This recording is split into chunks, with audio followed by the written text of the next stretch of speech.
Tapi kalau misalkan di posisi yang sulit, itu biasanya orang tuh bisa sampai mikir 45 menit sampai 1 jam untuk satu langkah. Jadi emang kalau catur itu mungkin kelihatannya nggak pakai fisik, tapi kita perlu benar-benar stamina yang fit. Setuju. Untuk main berjam-jam. Aku pernah main pas Olimpiade 8 jam. Halo Sport Friend, kita bertemu lagi di Metro Sport Podcast. Seperti biasa, Metro Sport Podcast selalu menghadirkan tamu-tamu atlet-atlet muda. Kenapa? Karena kami ingin mengangkat profil-profil atlet muda supaya dikenal. Dan tentunya mereka punya prestasi. Nah kali ini istimewa sekali karena kami di studio kehadiran seorang atlet muda, wanita, pecatur, tidak hanya di bidang catur tapi di bidang pendidikan pun dia berprestasi. Nah, telah hadir di studio podcast Metro Sport Medina Wardah Aulia. Kita tos dulu lah. Oke, karena di depannya ada catur, saya ingin main dulu sebentar dengan pembukaan apa ya yang enak ya? Sicilia. Sicilia? Oke. Kalau Sicilia yang sebelah sini. Saya asal aja pokoknya. Oke. Ini nama pembukaannya Itali. Oke. Saya sok berpikir dulu ya sebentar ya. Oke, saya geser dulu lah. Oh, ini udah mulai menyerang ini sepertinya. Iya. Bahaya ini. Pion saya bisa gawat ini.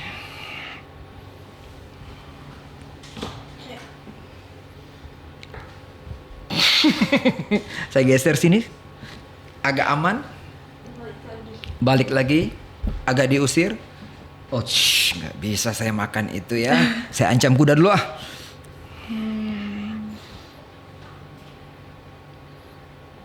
Mulai berpikir atlet nasional. Kita balik dulu. Kita balik dulu. Oke. Saya coba lagi untuk. Oke. Kenapa dia ke situ? Kenapa dia ke situ? Hati-hati. Saya ancam dulu. Tunggu. Oke. Mundur. Pergi. Kita mana dulu ya? Kita skak dulu deh. Oh, kok saya nggak tahu dia mau skak di situ. Oke. Wah peluncur. Gajah ya orang bilangnya, tapi kalau orang dulu bilangnya peluncur. Iya, jangan dulu. Saya geser dulu sebentar. Bentengnya aku. Kita habisin satu-satu dulu aja ya. Kok curang ya? Oke, udah mau kemana? Coba.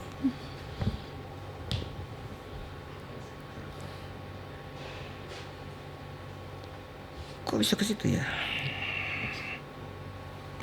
No. Oh, nggak boleh. Nggak boleh lupa.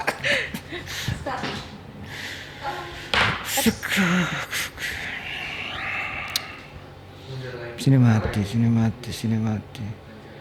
Dia buka. Bahaya. Mati dalam 2 langkah. Masa sih? Coba kita buktikan mati dalam 2 langkah gimana. 1.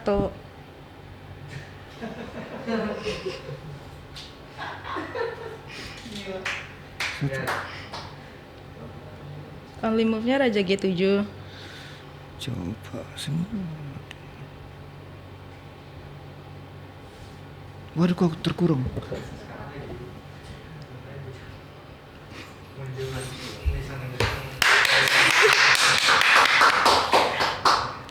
Aduh. Jadi hitungan tadi kita main berapa langkah, Man? Tadi hitungan 1, 2, 3. Mungkin 15 langkah kurang. 15 langkah kurang. Luar biasa ya. Saya ketemu Sport Friend, ini Grandmaster Internasional wanita yang kita miliki, Indonesia miliki. Dan dalam 10 langkah tadi berapa? 15 langkah. 15 langkah kurang. 15 langkah. Terlihat kan kualitasnya seperti apa, tapi lawannya memang saya kacau balau gitu kan.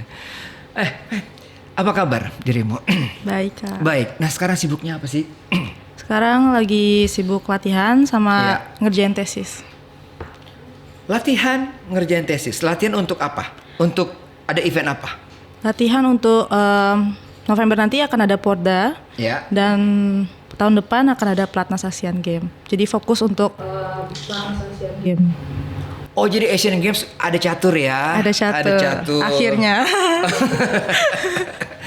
Terakhir dapat emas di SEA Games tahun 2019. 2019 dan 2022 kemarin dapat emas juga. Ikut SEA Games aja dari tahun berapa? 2012 apa 2011 waktu itu umur aku 14 tahun. Pertama kali ikut SEA Games 14 tahun dapat perak. Wow. Luar biasa. Sekarang elo ratingnya berapa nih? Terakhir sih elo rating aku 2380, tapi belum tahu lagi perkembangannya. Sedikit lah mengenai elo rating supaya sport friend nih, supaya banyak nih anak-anak muda juga yang apa sih elo rating itu? Nah, terangkan dengan singkat deh, apa itu elo rating? Jadi kalau di catur kan ada namanya gelar dan ada namanya elo rating. Betul. Kalau gelar itu kita sekalinya dapat itu akan terus ada, akan terus jadi title kita lah. Kalau elo rating itu kalau misalkan kita main kita menang, berarti elo ratingnya naik. Kalau kita main kita kalah, elo ratingnya turun. Jadi yang untuk melihat performance dari atlet catur itu sendiri mungkin bisa dilihat dari elo ratingnya. Jadi kalau misalkan elo ratingnya dia lagi turun, berarti performance-nya lagi tidak terbaik, dia yang paling terbaiknya. Pas lagi elo ratingnya naik, mungkin dia lagi di performance terbaiknya. Gitu. Untuk mencapai elo rating Grandmaster internasional itu berapa? Itu kalau Grandmaster wanita 2.300, kalau Grandmaster putra 2.500. Nah, kamu dapatnya tuh tahun berapa ya waktu itu ya? 2013. 2013. Wow, Grandmaster internasional 2013 itu kejuaraan dunia under 20. Dan waktu itu aku dapatnya jadi Women Grandmaster termuda di Indonesia. Oh.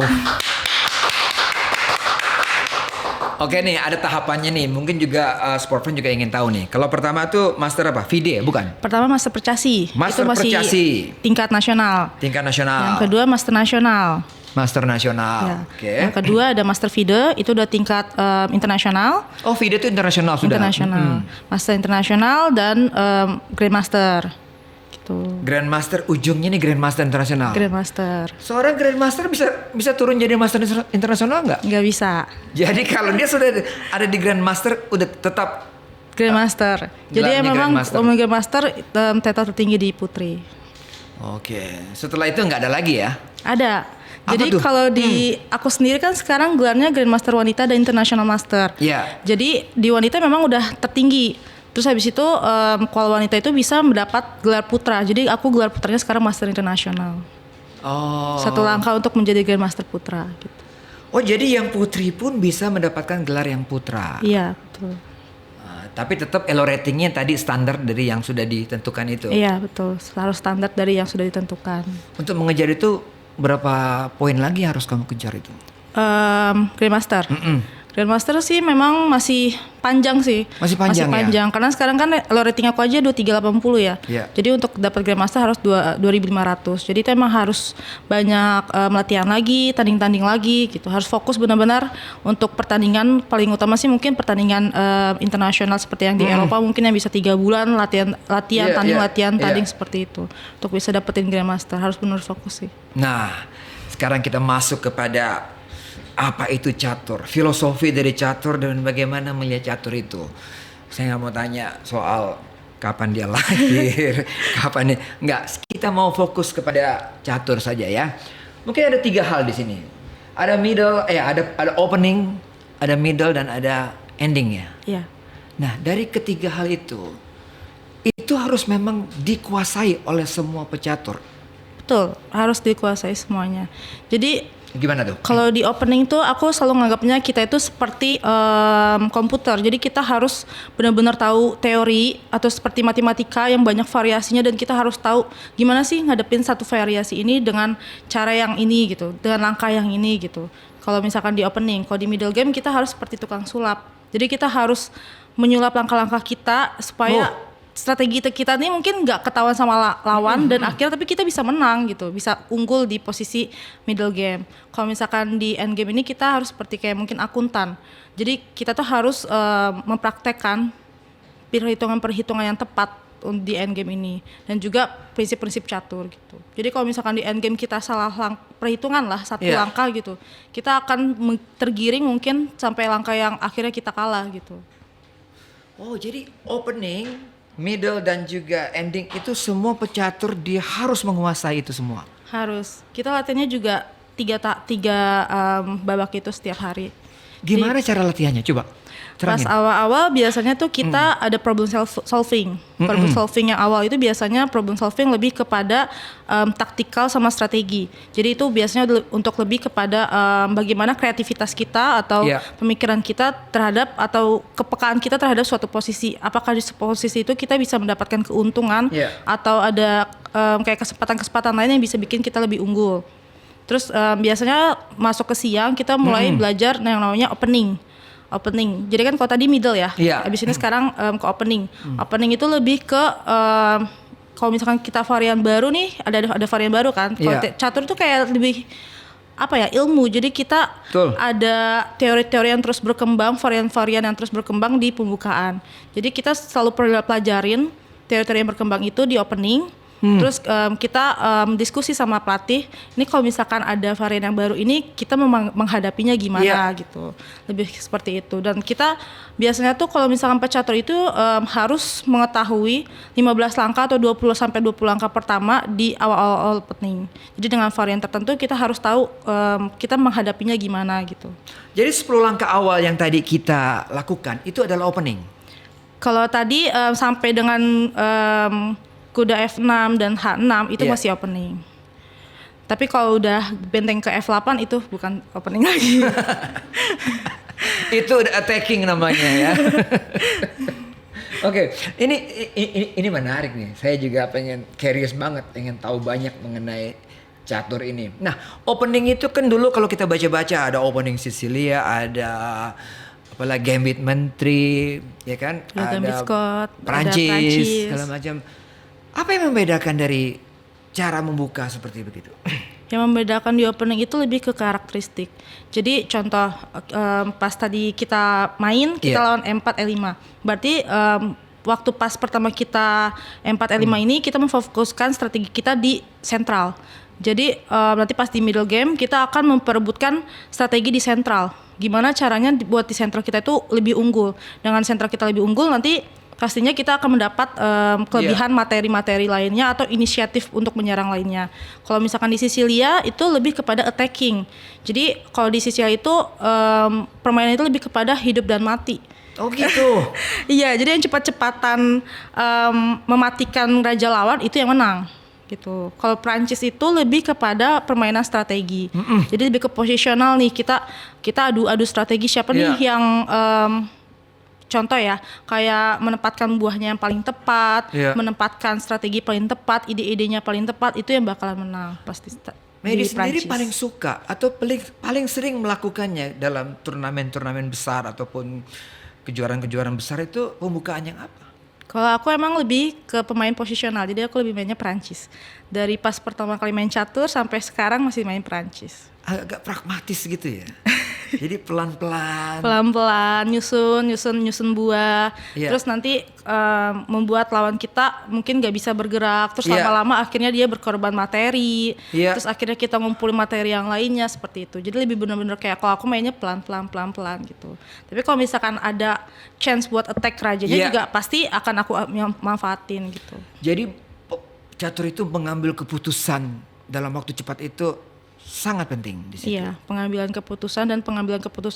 Jadi kayak kita melihat dengan satu kali langkah, kita pasti melihat banyak alternatif langkah lainnya.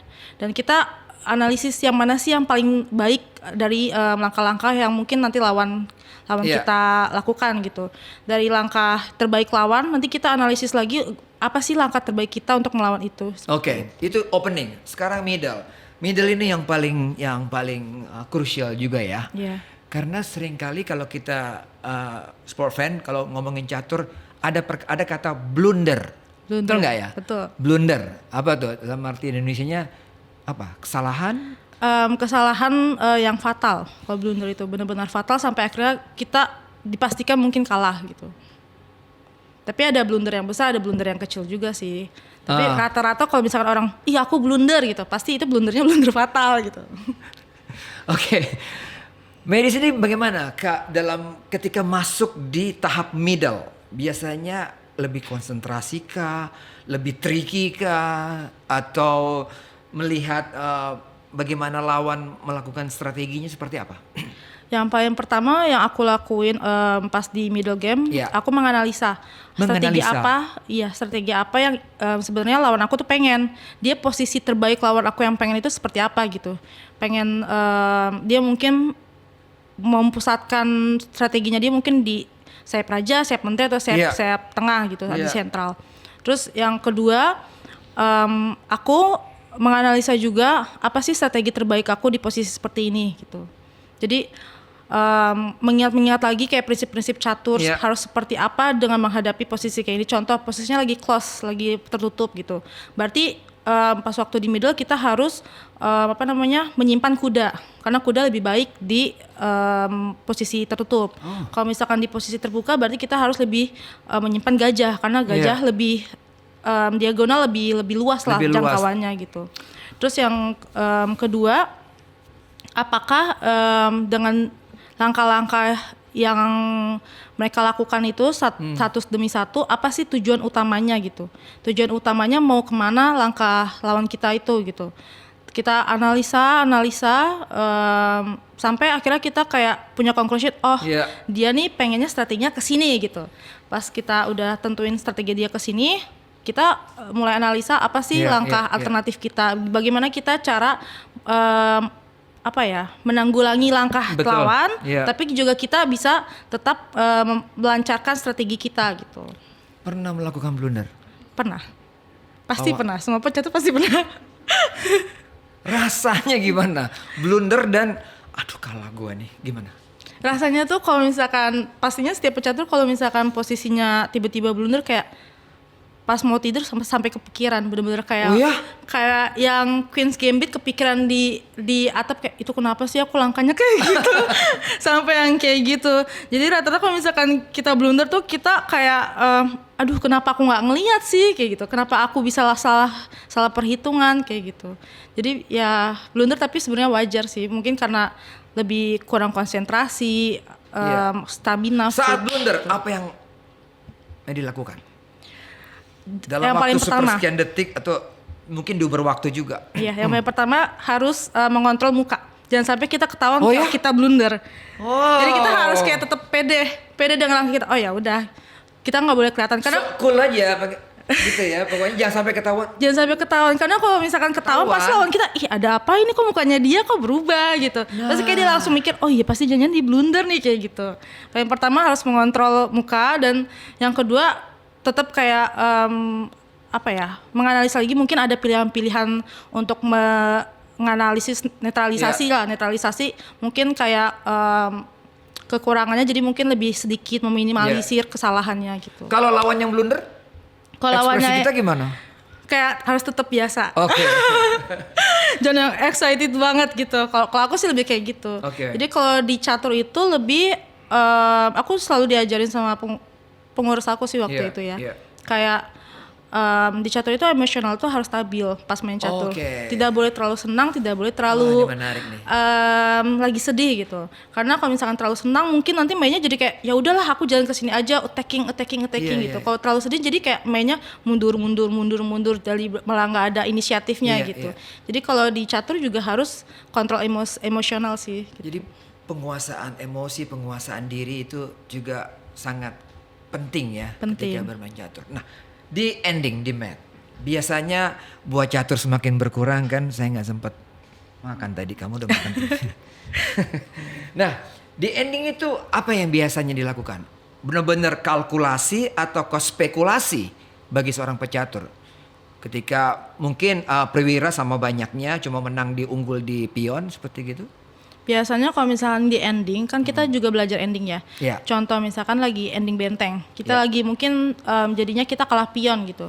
Ada prinsip-prinsip catur yang harus kita ingat. Jadi contoh kalau misalkan lagi ending benteng terus kita kalah pion, berarti benteng kita tuh harus ada di belakang pion lawan. Oke. Atau benteng kita tuh harus meng-cut raja lawan kita untuk biar bisa lebih masuk lebih ke arah untuk promosi. Tapi ini tujuannya menang ya? Kalau ini tujuannya untuk draw, kalau tujuannya menang di end game itu lebih kepada analisis kita tuh posisinya lagi seperti apa. Terus habis itu prinsip apa yang harus kita terapin. Iya. Terus perhitungan dia nih langkah utamanya tuh pengennya sebenarnya kayak gimana gitu, kemana dan apa sih yang mungkin bakalan nguntungin dia lebih banyak gitu, atau misalkan yang kecil-kecil gitu. Jadi kita analisis dia nih sebenarnya maunya kemana dan kayak lebih harus benar perhitungan banget sih kalau di end game, benar-benar harus yang sangat teliti karena kalau misalkan satu langkah kita kemis itu kita benar-benar bisa digiring sama lawan sampai kalah gitu. Bisa counter attack lawannya seperti bisa begitu. Bisa counter attack. Oke. Wow, nggak sesimpel itu kan. Nggak sesimpel main itu. Catur ya. Nggak sesimpel itu main catur. Nah, saya mau tanya durasi main catur.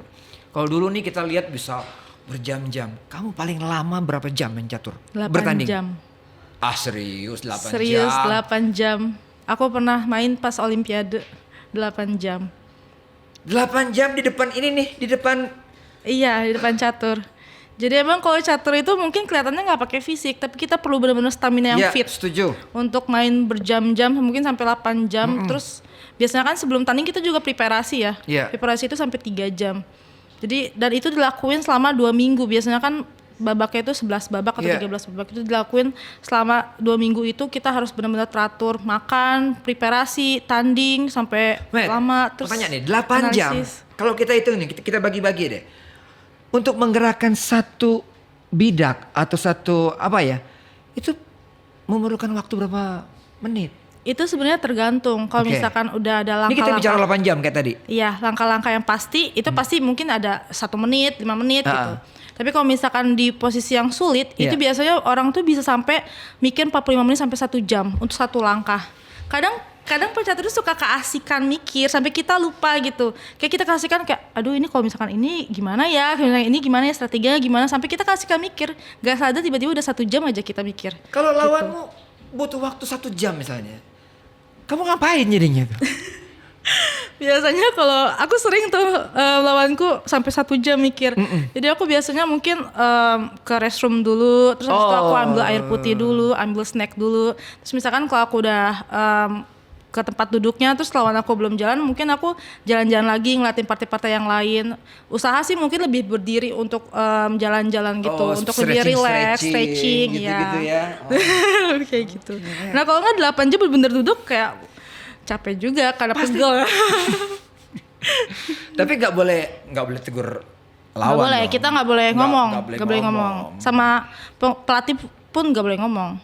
Oke. Nah, ritual apa sih yang biasanya dirimu lakukan sebelum bertanding? Yang sangat penting misalnya pertandingan yang krusial, yang ini banget lah pokoknya. Ritual aku tuh pastinya sebelum bertanding itu aku fokus setengah jam sebelum bertanding itu berdoa sama zikir sih. Karena menurut aku tuh kalau zikir itu benar-benar membantu aku untuk menenangkan pikiran dan tetap fokus. Dan kalau misalkan berdoa itu aku lebih kepada apapun yang terjadi di papan catur. Aku udah melakukan yang terbaik, sudah semaksimal mungkin. Jadi lebih kayak berserah apapun hasilnya, tapi aku sudah berusaha semaksimal mungkin di prosesnya gitu. Wow, gitu ya. Aku lebih seperti itu sih. Karena benar-benar kalau menurut aku di pengalaman aku itu membantu banget gitu. Apa benar catur tuh bikin orang jadi serius? Benar. Karena kita mikir terus, gimana kita nggak serius? Kita mikir terus. Contoh ya, karena catur kita setiap langkah kita pikirin alternatifnya. Jadi di kehidupan juga kalau misalkan mau ngelakuin sesuatu yang kecil nih, kita juga pasti kayak mikir nanti dampaknya gimana ya, akibatnya gimana ya, kayak gitu sih. Kemenangan mana yang paling berkesan buat Ed? Kemenangan yang paling berkesan itu waktu pas aku dapat Women Grandmaster. Karena itu kan benar-benar gelar tertinggi di wanita. Dan setiap pecatur putih pasti ingin mendapati itu. Dan waktu itu baru 1 orang kan Kak Iren yang baru dapetin Women Grandmaster. Betul. Dan aku bisa dapetin yang kedua dan menjadi Women Grandmaster muda, itu benar-benar yang menurut aku suatu achievement yang paling besar di hidup aku. Wow. Dan kayak sangat bangga kepada diri aku bisa konsisten di catur dari kecil. Latihan, terus mengurangi waktu main, tapi aku bisa dapetin ini semua gitu. Aku bisa dapetin gelar itu, aku bisa dapetin dengan yang termuda juga. Jadi benar-benar achievement yang menurut aku sangat membanggakan gitu. Achievement butuh pengorbanan. Pengorbanan apa yang sudah kamu lakukan? Pengorbanan banyak sih. Paling utama mungkin waktu main. Karena waktu pas SMP itu aku benar-benar dari Senin sampai Minggu aku latihan catur. Dari Senin sampai Minggu aku latihan catur. Karena kakaknya pecatur. Kakaknya pecatur. Papanya juga doyan catur. Jadi di rumah aja bisa melakukan latihan sama-sama ya? Iya, di rumah aja biasanya sama-sama. Bagaimana menghilangkan kejenuhan? Biasanya kalau aku jenuh, yang pertama sih aku melakukan sesuatu yang aku suka. Contohnya aku suka baca komik, baca novel, atau nonton film. Aku biasanya ngelakuin itu. Terus aku kayak memotivasi diri aku sendiri. Apa sih emang tujuan aku di catur? Aku pengen dapat apa? Aku pengen dapetin apa di catur? Dan itu bikin aku termotivasi lagi untuk terus berlatihan, terus meraih prestasi-prestasi lainnya di catur. Catur itu bukan hanya identik sama orang tua ya. Sekarang tuh ya. Dia ini pernah simultan lawan 50 pelajar. 650 pelajar. Berarti anak-anak muda sekarang juga sudah doyan catur. Salah satunya berkat dirimu. Nah, catur juga modis kan? Iya. Jadi catur itu mungkin bisa jadi olahraga yang mungkin kalau misalkan yang nggak terlalu suka fisik tuh kita bisa ya udah kita jadi atlet catur aja gitu. Karena kalau misalkan olahraga lain kan pas tanding harus pakai pakaian tanding yang seharusnya dipakai kan. Mungkin ada ketentuannya. Kalau catur itu ya udah kita mau pakai dress, kita mau pakai apa, yang penting asal itu sopan. Itu kita bisa pakai apapun dan kita bisa ambil dandan atau misalkan pakai heels. Betul, pakai yang mungkin heels. Iya, yang mungkin kalau misalkan atlet kayaknya nggak mungkin pakai itu gitu. Iya, Mbak Iren aja rambutnya agak-agak pirang sekarang ya. Ya itu sebenarnya pilihan aja sih kita mau seperti apa. Lebih kayak bebas lah kalau pas pertandingan catur. Waduh, jadi catur tuh nggak identik sama orang tua, serius dan sebagainya, tapi sekarang sudah modis ya. Iya, dan generasi mudanya juga udah juga kelihatan luar biasa. Wow. Nah, aduh, saya mau tanya apa lagi nih? Selain catur olahraganya apa sih? Tadi katanya jogging. Renang. Itu untuk menambah juga stamina yang kamu bilang tadi. Iya, untuk menambah stamina. Kalau renang sendiri aku lebih suka untuk mungkin relaksasi sih, lebih kayak relaksasi. Iya, perlu konsentrasi melalui itu ya. Iya. Yoga mungkin juga bisa kali ya.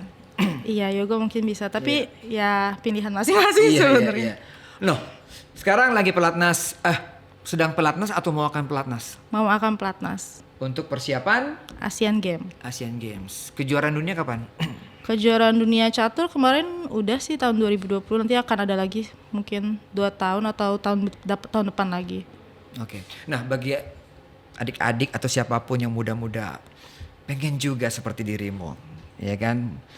Bisa melanglang buana kemana-mana, melihat dunia melalui catur dan juga prestasi sekolahnya juga luar biasa. Bagaimana mengatur antara latihan dengan belajar? Jadi waktu pas dulu aku sekolah itu emang kan aku sekolah sampai jam 3, habis itu latihan sampai malam. Tapi waktu pas pulang itu aku biasanya ngerjain tugas. Jadi kalau misalkan pas kuliah pun aku pertama itu lihat dulu ada turnamen apa sih, turnamennya ada apa aja yang sesuai jadwal.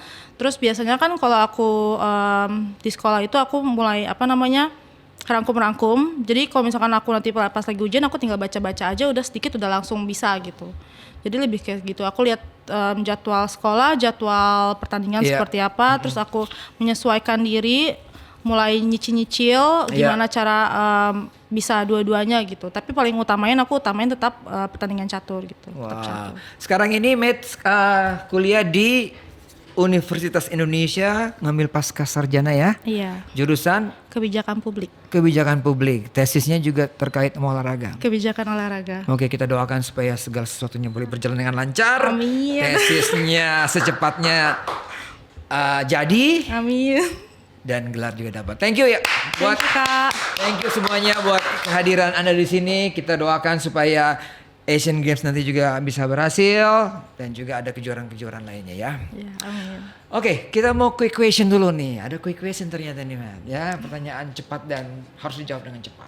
Oke. Apa nih yang ditulis nih? Oke. Deg-degan nih. Enggak. Ini terkait catur ini. Pilihannya Hans Niemann atau Glireza Firauzia? Ali Reza. Kok kenapa? Karena ganteng.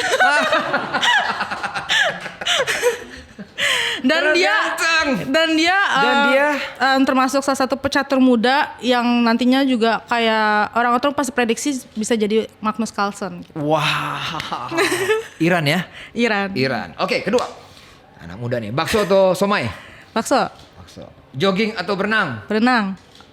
Susanto atau Iren? Kasuanto. Nonton konser atau nonton film? Nonton film. Oke. Dekat dengan ayah atau dekat dengan ibu? Ibu. Ayahnya caturnya ya. Warna favorit? Hah? Warna favorit? Pink. Pink, Oke, 3 hal yang menggambarkan dirimu. Apa?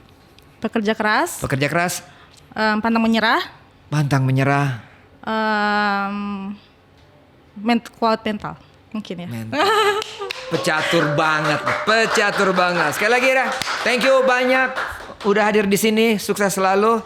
Dan buat sport friend, kita doakan supaya apa yang dicita-citakannya berhasil. Keep sporty, stay healthy.